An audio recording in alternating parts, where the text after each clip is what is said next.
मंडळी, बंगळुरूचे प्रसिद्ध उद्योजक आणि कॉन्फिडंट ग्रुपचे संस्थापक असलेले चेअरमन सीजे रॉय यांनी स्वतःला संपवल्याची धक्कादायक घटना समोर आली आहे। स्वतःच्याच ऑफिसमध्ये त्यांनी स्वतःलाच गोळी मारून आयुष्याची अखेर केली। रिअल इस्टेट जगातील हा बडा व्यावसायिक रक्ताच्या थारोळ्यात जमिनीवर पडलेला होता। या घटनेमुळे आता देशभरात खळबळ उडाली आहे। महत्त्वाचं म्हणजे त्यांनी असं टोकाचं पाऊल उचललं तेव्हा त्यांच्या ऑफिसमध्ये आयकर विभागानं धाड टाकली होती।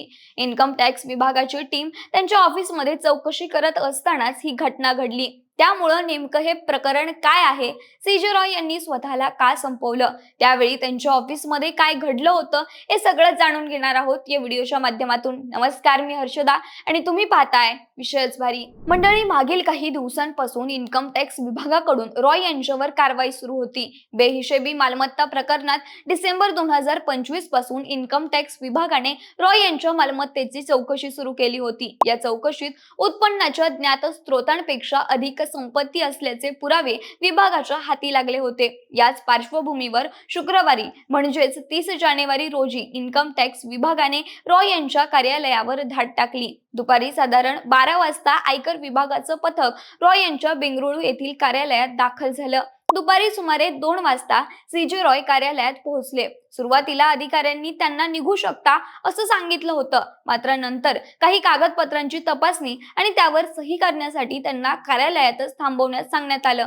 दुपारी 2 ते 3 या वेळेत कागदपत्रांबाबत अधिकाऱ्यांमध्ये आणि रॉय यांच्यात चर्चा सुरू होती। दुपारी सुमारे 3 वाजेच्या सुमारास रॉय यांनी अधिकाऱ्यांना त्यांच्या खासगी केबिनमध्ये काही कागदपत्रे असल्याचं सांगितलं। त्यानंतर ते केबिनमध्ये गेले। काही मिनिटांनंतर अचानक गोळी झाडल्याचा आवाज आला आणि संपूर्ण कार्यालयात एकच खळबळ उडाली।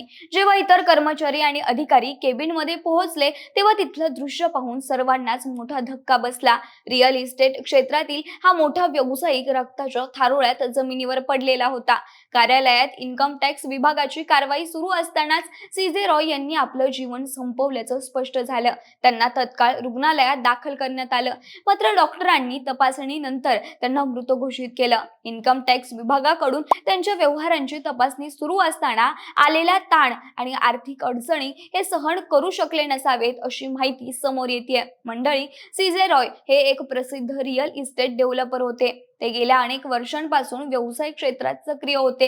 त्यांनी 2006 साली बंगळुरू इथं कॉन्फिडंट ग्रुपची स्थापना केली। ही कंपनी रिअल इस्टेट आणि इन्फ्रास्ट्रक्चर क्षेत्रात कार्यरत आहे। व्यवसायासोबतच सीजे रॉय यांनी मनोरंजन क्षेत्रातही सक्रिय सहभाग घेतला होता।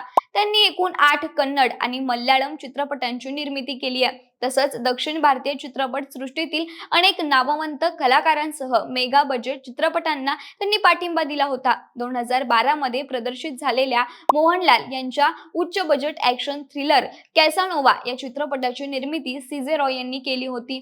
त्या काळात हा चित्रपट मल्याळम चित्रपट सृष्टीतील सर्वात महागडा चित्रपट म्हणून ओळखला जात होता। त्यानंतर मोहनलाल आणि दिग्दर्शक प्रियदर्शन यांच्या बहुभाषिक चित्रपट मरक्करची सहनिर्मितीही त्यांनी केली होती। या चित्रपटाचं बजेट सुमारे 100 कोटी रुपये होतं। मंडळी, कॉन्फिडंट ग्रुपने गेल्या काही वर्षात अनेक चित्रपट आणि मनोरंजन प्रकल्पांना प्रायोजित केलंय। तसंच बिग बॉस कन्नड 11च्या विजेत्यांना 50 लाख रुपयांचं बक्षीस जाहीर केल्यानंतरही सीजे रॉय चर्चेत आले होते। सीजे रॉय हे मोठे उद्योगपती असल्यानं त्यांची व्यवसायातील गुंतवणूक मोठ्या प्रमाणात होती। मिळालेल्या माहितीनुसार त्यांची एकूण संपत्ती सुमारे 9,000 कोटी रुपये असल्याचं सांगितलं जात आहे। त्यांच्या मालकीत एक खासगी जेट असून 200हून अधिक लक्झरी कारचा ताफा आहे। यामध्ये 12 रोल्स रॉयल कारचाही समावेश आहे। दरम्यान त्यांनी उचललेल्या या टोकाच्या पावलाने फक्त उद्योग क्षेत्रातच नाही तर देशभरात खळबळ उडाली आहे। या घटनेची माहिती मिळताच आता यंत्रणा देखील सज्ज झाल्यात। दरम्यान पोलिसांनी घटनास्थळी धाव घेतली।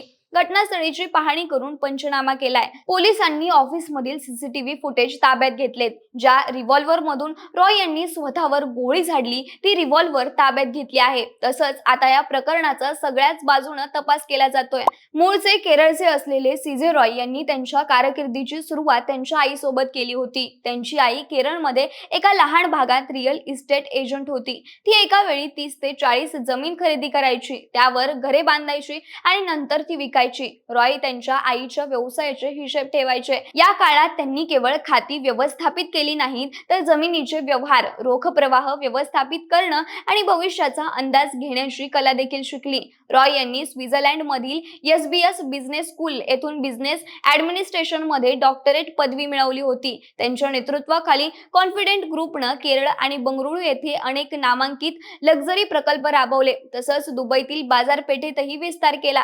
सीजे रॉय यांची कहाणी ही एका सामान्य मल्याळी तरुणाच्या असाधारण स्वप्नाची कहाणी आहे. जमिनीवरची मजबूत पकड आणि जोखीम घेण्याची क्षमता तुम्हाला शून्यापासून वर कसं घेऊन जाऊ शकते हे त्यांनी दाखवून दिलं. परंतु त्यांचा शेवट आपल्याला हे देखील आठवण करून देतो की संपत्ती आणि यशाच्या तेजस्वीपणामागं अनेकदा खोल तणाव दडलेला असतो. रॉय आयकर विभागाच्या सततच्या छाप्यामुळे प्रचंड तणावात होते. याच चौकशीच्या दबावातून त्यांनी हे पाऊल उचललं की यामागं दुसरं काही कारण आहे याचा शोध आता पोलीस घेतायत. पण त्यांनी स्वतःला संपवल्यामुळं त्यांच्या कुटुंबावर दुःखाचा डोंगर कोसळलाय. त्यांच्या जाण्यामुळं कंपनीतील कर्मचाऱ्यांनाही धक्का बसलाय. या घटनेमुळं बंगळुरू आणि उद्योग क्षेत्रात खळबळ उडाली आहे. आपल्या कामाच्या पद्धतींबद्दल एकदा टाइम्स ऑफ इंडियाला दिलेल्या मुलाखतीत रॉय म्हणाले होते, मी शूटिंगसाठी माझीच मालमत्ता आणि हॉटेल्स वापरतो, ज्यामुळे सिनेमाचं निम्म बजेट वाचतं. अशी दूरदृष्टी असलेला व्यावसायिक असा धक्कादायक निर्णय घेईल यावर अजूनही इंडस्ट्रीचा विश्वास बसत नाहीये.